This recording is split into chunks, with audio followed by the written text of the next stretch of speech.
What's up, everybody? Hopping on here real quick. First of all, I want to thank you guys, the very limited amount of people who listen to this solo podcast that I do. A couple hundred of you guys that tune in. The Watch Up Walk-Ons is obviously insanely popular within Hawkeye Nation, but this is a smaller subset of people who are more interested at a base level, at least to some degree, in myself, in my fitness and health journey and happenings that go on in my life personally, aside from what I do with Drake and Kevin and stuff that is affiliated with Iowa football. So very appreciative that you guys tune into this. I am jumping on here today because I just finished up a 5-mile run. I am in I really should have done more podcasts during this time period, I feel like, but I'm in a training phase right now for a marathon.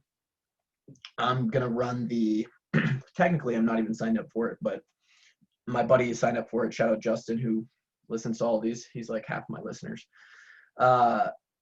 He signed up for the Des Moines IMT Marathon. Obviously, that's gone virtual. They have all their whatever. It's become a virtual event. But we both ran the Dam to DSM 20K half marathon about 3 weeks ago. And now we kind of just transitioned from, we used basically that training day to go into the full marathon, which is in about 4 weeks from now. So 5 miles today. It's Tuesday, the 22nd of September. And I ran a 5-mile PR, which is great. I have very little running experience as relative to who you would call a runner. So it's not like I just have 25-mile runs to compare today to. I've done a couple. I've done obviously 5 miles on the way to something longer, 8, 9, 10, 13, 15, 17-mile runs that I've done. Obviously there's a 5-mile component to that. But today was just 5 miles, and I set a PB, ran it at a 7:47 pace, which is nothing spectacular in the world of running at all, actually. But for me personally, it's sort of insane, and I'll let you know why in a second. But as I was running really mild the whole time recently, when I've been pushing hard on the runs, but today it really hit home, and I was thinking about it. I'm very, very personally interested in mental toughness and how to harness the ability of using your mental game, separating the mind from the body when it comes to physical events to push you further, separating the mind from the body to push you further in anything. And today we took a step forward, at least in my personal journey with that, in the 5-mile run. I hate running. Through this training period of time where I've been doing this marathon stuff, I have not gained any love for the monotonous single modality exercise of running at all. It hurts. I'm not good at it. I'm not built for it. I'm genetically bad at it. My VO2 max, my VO2 max is genetically probably on even the below average side of just all humans. If you looked at everyone before you added in like training, and it just hurts really bad. Like, I don't enjoy it. I don't do it for therapy. But it's an incredible test for me personally of mental toughness. And today this is what came to mind. I'm just going to talk about it because I don't really know how to put it in words. The way that you get better, I guess mental toughness is this great thing, right? Oh, I want to be mentally tough. I want to do things that make me more mentally tough. But it's not set in stone. No one can really describe the step-by-step guide to how to get mentally tougher, because it's not the same for everybody. And different things are going to test that mental toughness or mental weakness for different people. Running happens to be one of those things for me. Working out and pushing your body to limits physically, at least that the limits you think you have, is usually a way to do that for everybody. But there's no like practical steps. Like there's no how to get mentally tougher. You kind of just have to go figure it out yourself. And I'm always looking for ways to help people understand and put into practice, like, how can I go do something that will make me mentally tougher? And I think I found one of those things today. I was running and it hurt. It hurt bad. I'm running at a 170 heart rate, which is up there. It's very hard to sustain anything above 170 into the 180s for long periods of time, like 20-30 minute time periods. And that's basically what I'm doing when I go on these longer runs that I push. And my lungs, that feeling when you run the school mile, is assuming that you put in effort. And if you didn't put in effort to the school mile, at least a little bit, then we probably aren't friends because you're not competitive enough. That feeling at the end where your lungs are just burning. It feels like you're going to throw up. There's fire in your throat. That kind of feeling. I ran with that for 3.5 miles. Like, I hit 1.5 miles in, and that feeling hit me, and it was with me, accompanied by side cramp and just burning leg feeling, like my muscle fatigue and my legs was giving out. Granted, I squatted yesterday, so that didn't help. But that feeling of, I don't know how long I can hold on to this. I held on to that for a solid 25 minutes. And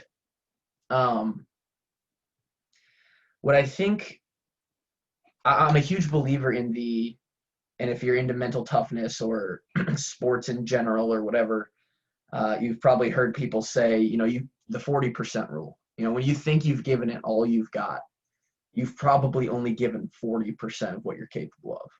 Now, to some extent, you want to stay under that 100% in that case, because when you're drawing it out to that extreme, 100% means you probably die, or you pass out at least.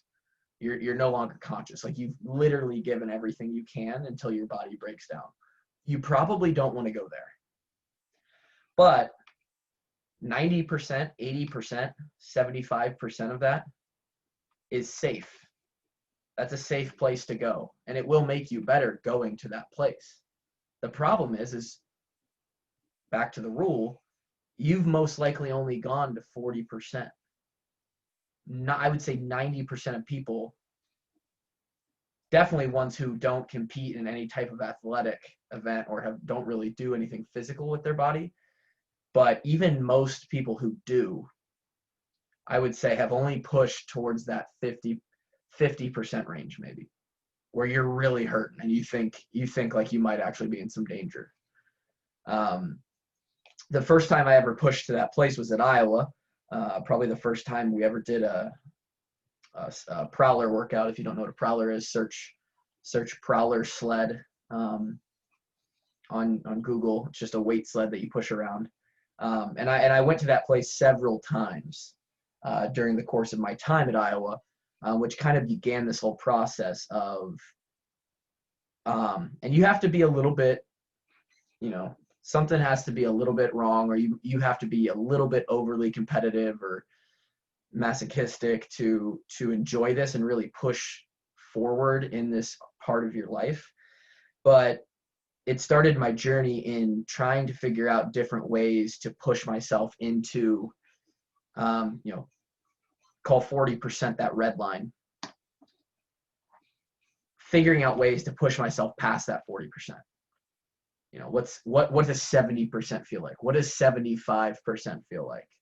What does 80% feel like? And I think the reason that most people don't go past that 40% is because about the time we get to that 40%, and this is mostly for the, the physical challenges that I'm talking about: running, lifting heavy weights, going long distances, biking, doing stuff anything that hurts physically. Your body starts to send you that physiological response of, hey, whoa, this is a little bit too far deviated from how we normally feel. As you sit here listening to this podcast, maybe you're driving in the car, sitting on the couch, whatever, your body's sitting at 0% or like 2 or 3% of its output. And that's what you sit at 23 hours of the day. If you're working out one hour a day, you're sitting at 3% output. So, 95% of the time in your life, you're walking through life at 3%. That's what you're comfortable with. That's what you're normal. And when you go to work out, you push towards, an average workout is 20%, 25% output. Okay, now you're dipping into what's uncomfortable a little bit because you're so far deviated from what you walk around in every day. Right? When you go for a really hard workout and you get to that level where you think, holy shit, I don't know if I can go any further than this. Now you've hit that 40%. Because now you're really far deviated from where you normally walk around, and you're even further. You're now a deviation or two away from when you push yourself hard out of that 1 hour of the day. So you start to get those physiological responses. The lungs start to hurt.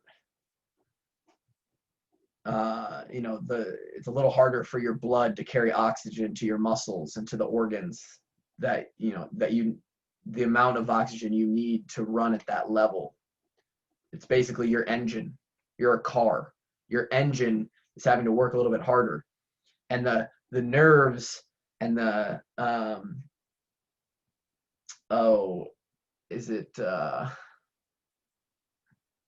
I can't think of the exercise science term right now. The parasympathetic, it's one or the other. It's either sympathetic or parasympathetic response to the exercise that you're doing. It starts to kick in and say, hey, buddy, slow down. This hurts. Why are we doing this? We can do this for a couple minutes, but this is going to hurt if we're going to stay here for a while. And mentally, in your life, over however many years you've been on this earth, every time you get to that point, normally the response is, ooh, I touched it. I tapped the stove for 1 second. I tapped that 40%. I just dipped my toe into it and it hurt. And now I come back down. Okay, I'm back to 30%, 25%. I'm recovering. I touched it. I'm really pushing the envelope there. Your response is to stop pushing that hard. Get out of that zone. Go back to normal. And your body is built this way because at some point, if you continue to go at that 40% and you keep pushing, now you're at 50%, you will get to that 100%. You will die or you will pass out. You will do physical harm to your body. So that physiological response is your survival response. It's like, hey, if we stick around here too long, it's not good long term for us. This isn't sustainable. This isn't good for our existence. But the self-imposed limit of the mind, that 40% rule, it is far below what is safe to go and touch. It is safe to go and touch 80 or 90%. I don't think that I've hit, I think that I personally, even here, as I sit here and talk about it, as I try and, this may come off as like, ooh, I hit 60, 70% all the time. I don't. I try and hit, I try and go, if you could actually quantify it out and these numbers were true, I try and touch that 75% once a week. Lately, because of the marathon training, I've probably been touching it a little bit more. And you can cross that line in different ways. You can cross that line as far as like total volume or total, if you're lifting super heavy, a 1 rep max, or, at today I ran a 38-minute 5 mile, and that's kind of in between. it is extremely difficult to get yourself to go past that point because it hurts. Your body's telling you, I'm going to do harm to myself. But what you have to do is you have to separate. And here's where the practicality comes to it. You have to do it time after time after time. You have to go and push that 40%. You'll become more comfortable. Your body will start to understand, okay, when I get to 40%, I'm actually not that bad. I can go a little bit further. I can hurt more. Maybe we'll go to 50%. Okay, now we're touching 50% every once in a while. All right, well, we're not dying yet here, and we're still alive. I'm gonna be just fine after I, take it, in 5 minutes after I stop doing this, I'll catch up. My breath will be fine. Let's go touch 60%. You keep doing this. Now 40% is become a little bit more normal. 40% isn't so far deviated from, a normal type of output. And that's how you start to push the limits of your mental toughness. You have to disconnect your mental from your physical. The mental is telling you, or your physical body is telling you, hey, stop it. This hurts. But your mental has to respond to that physical, I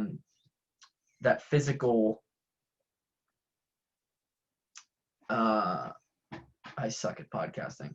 That physical indicator that says, hey, stop. And your mental has to say, well, we're actually good. Like, hey, body, chill out.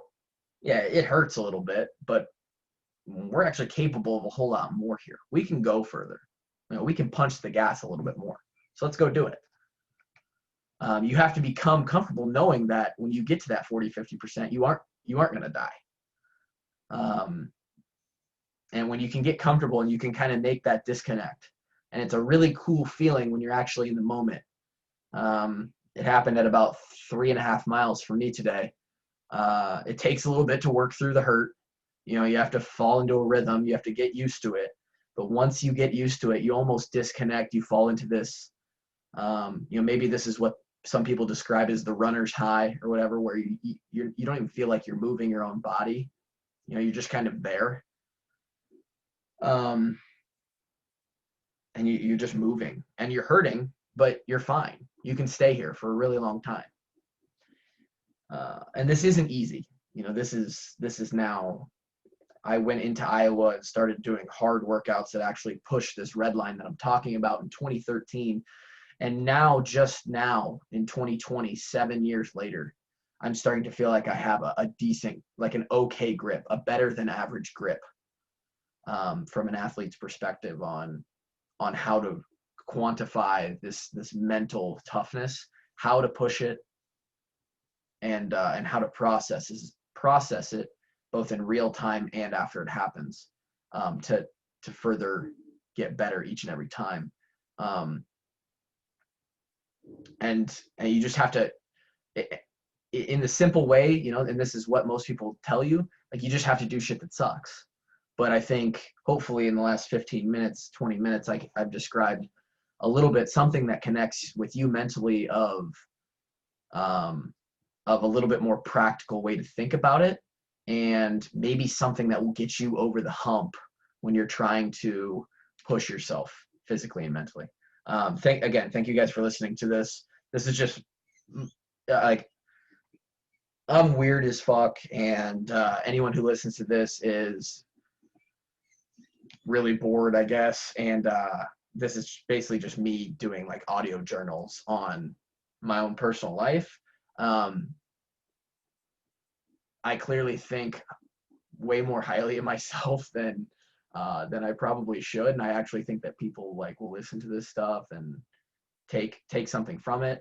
I get a couple DMs every month, a couple messages every month, like, hey, I love your mental toughness, your motivation, your fitness, your exercise content.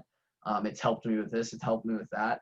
And I'm never going to be, there's a good chance I'll never be David Goggins or anybody like that. But if it can help one or two people, it inspires one or two people, and it makes me happy to sit down and do this podcast. It gives you some value to listen to it and push a little bit further in your life, then then I don't see why it's such a bad thing. So again, thanks for listening. Everybody have a fantastic day. Go do something that pushes you past that 40% red line. And we'll talk next time. Peace.